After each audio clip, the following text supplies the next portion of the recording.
আরজি করের প্রতিনিধিদের সঙ্গে অন্যান্য মেডিকেল কলেজের প্রতিনিধিদের জিবি মিটিং চলছিল এবং সেই মিটিং ইতিমধ্যেই শেষ হয়েছে। সাংবাদিকদের মুখোমুখি চিকিৎসকরা। আজকে দুপুরবেলা আজকে principal secretary of health, DME, DC north এবং আরজি করে কলেজ অথরিটিদের সাথে আমাদের রিপ্রেজেন্টেটিভদের একটি মিটিং হয় এবং সেখানে আমাদের অনগোয়িং ইনভেস্টিগেশন এবং যে কারেন্ট সিনারিও সেটা নিয়ে কিছু জিনিস বলা হয়।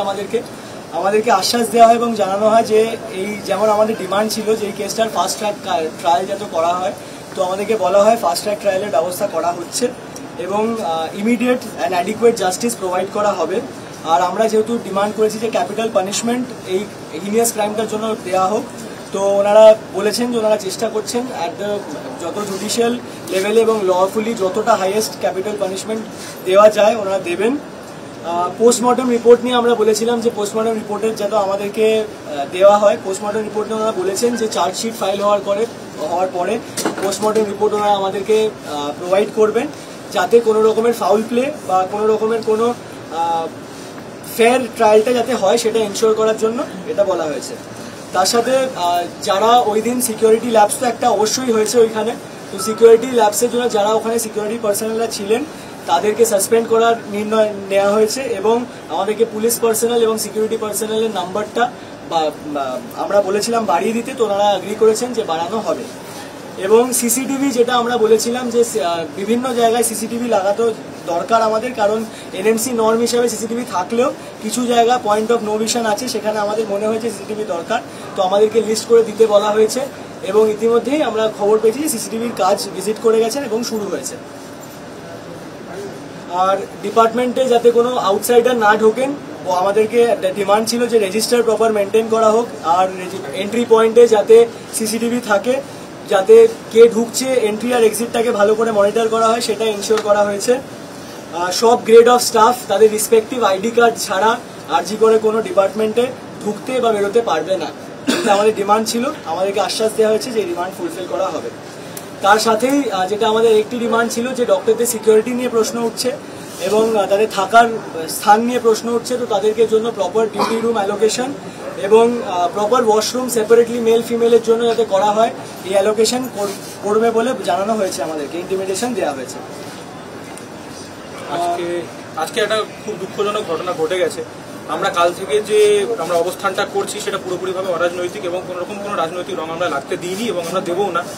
আমরা সবাইকে অনুরোধ করেছিলাম যে আমাদের এই সময় এটা শুধু তো আরজি কর মেডিকেল কলেজের সমস্যা নয়, এটা সমস্ত স্বাস্থ্যকর্মী এবং স্বাস্থ্য ক্ষেত্রের সমস্যা। আজকে আরজি কর মেডিকেল কলেজে ঘটনা ঘটেছে বলে এত লোক আমরা এসেছি। আজকে এটা বিপিএসসিতে ঘটলে হয়তো এটা কিছুই হতো না, জাস্ট চাপা পড়ে যেত, ঘটনাটা খবর হতো, বাস দ্যাটস অল। আমরা চাই এটা সব জায়গার জন্য হোক, সব জায়গাতেই স্বাস্থ্যক্ষেত্রে স্বাস্থ্যকর্মীদের নিরাপত্তা দেওয়া হোক। তো আমরা সবাইকে ডেকেছিলাম সেই জন্য যে আপনারা আসুন, আপনারা আমাদের সঙ্গে হিউম্যানিটেরিয়ান গ্রাউন্ডে আমাদের পাশে দাঁড়ান। কিন্তু দুর্ভাগ্যবশত কিছু লোক এখানেও পলিটিক্যাল এজেন্ডা নিজেদের জাস্টিফাই করা, নিজেদের পলিটিক্যাল এজেন্ডা ঢোকানোর চেষ্টা করেছে। বারবার তারা নিজেদের আলাদা আলাদা দলীয় পতাকা, দলীয় প্ল্যাকার্ড নিয়ে ঢোকার চেষ্টা করেছে, যেটা আমরা রুখে দিয়েছি এবং আমরা আগামী দিনেও রুখবো। কিন্তু তারপরেও কিছু ঘটনা এখন অনভিপ্রেত কিছু ঘটনা ঘটেছে। কিছু কিছু কলেজের বহিরাগত, জানি না তারা কারা, তারা আমাদের কলেজের একদম ভাবেই নয়, তারা এখানে কলেজে ঢুকে যায় এবং আমাদের এখানে আমাদের অ্যানাটমি এলটিতে জিবি মিটিং এর নামে একটা প্রহসন করে। তার মধ্যে আমাদেরও কিছু মেম্বার ছিল, তাদেরকে একসময় বেরোতে তারা যখন বেরিয়ে আসতে চায় তাদেরকে বেরিয়ে আসতে দেওয়া হয়নি। তারা কলেজের নামে অকথ্য গালাগাল করে। এই জিনিসগুলোকে আমরা কোনোদিনও মেনে নিতে পারবো না, কারণ এই লড়াইটা শুধু আজকে দিদির জন্য হচ্ছে, কিন্তু এই লড়াইটা আমরা এই জন্য লড়ছি যাতে কোনোদিনও আর কারোর সঙ্গে এই জিনিসটা না হয়। ঠিক আছে, সেই ক্ষেত্রে আমরা দোষীর শাস্তি চাওয়াটা আমাদের প্রথম প্রায়োরিটি এবং এই জায়গাটায় পলিটিক্যাল এজেন্ডা ঢুকিয়ে এটাকে দিগ্ভ্রান্ত করার যে চেষ্টা করছে লোকজন, সেটা আমরা কখনো সাকসেসফুল হতে দেব না। যে বিভিন্ন কলেজ থেকে সমস্ত ডাক্তার এবং স্টুডেন্টসরা এসছে তাদেরকে আমরা সকলে আহ্বান জানাচ্ছি এবং আমরা এই প্রতিশ্রুতি দিচ্ছি যে তাদের সকলের সাথে ডিসিশন নিয়ে কথা বলে তাদের সাথে ডিসকাস করে যে কোনো ডিসিশন নেওয়া হবে এবং আমরা আমাদের আগামী পদক্ষেপ সকল মিলে সম্মিলিতভাবে আমরা একেবারে জানাবো। শুধু ডক্টর নয়, এতে নন মেডিকেলরাও স্বাগত, যদি তারা হিউম্যানিটেরিয়ান গ্রাউন্ডে কোনো পলিটিক্যাল এজেন্ডা ছাড়া আমাদের পাশে এসে দাঁড়ায়, যে মেডিকো হোক, নন মেডিক হোক, মানে ডাক্তার হোক, যে স্বাস্থ্যকর্মী হোক বা না হোক, সবাইকে আমরা স্বাগত জানাচ্ছি। আর আমাদের এই মুভমেন্ট সম্পূর্ণ অরাজনৈতিক এবং তাই থাকবে, আমরা লাগতে দেব না কোনো রকম। আপনাদের নাম? আমার নাম আর্য গোস্বামী। ডক্টর অভিষেক।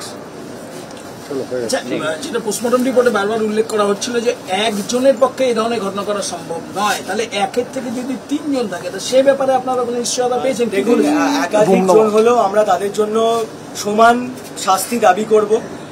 যেহেতু এবার আমরা ডাক্তারি ফ্র্যাটার্নিটির লোক, আমরা পোস্টমর্টম রিপোর্ট ছাড়া আমরা স্পেকুলেট করাটা এখানে ঠিক না। কালকে আমরা আপনারা হয়তো অনেকেই দেখিয়েছেন যে ইনকোয়েস্টের একটা রিপোর্ট ভাইরাল সার্কুলেট হয়েছিল। সেই ইনকোয়েস্টের রিপোর্টে নোটিস করলে এটা মানে অ্যাবসলিউটলি এটা ট্রু যে এটা আনন্যাচারাল ডেথ, সেটা কোনো রকমের কোনো ন্যাচারাল ইন্ডিকেশন নয়। যেভাবে টর্চার করা হয়েছে সেটা অ্যাবসলিউটলি আনন্যাচারাল এবং আমরা সেটার জন্য কঠোর শাস্তি দাবি করি, এক হোক বা একাধিক হোক। পোস্টমর্টম রিপোর্ট পেলে আমরা একদম সম্পূর্ণভাবে বলতে পারবো যে কতজন ছিলেন, কিন্তু ততক্ষণ আমরা চাই যে পুলিশ যতজন আছে তাদেরকে ধরুন।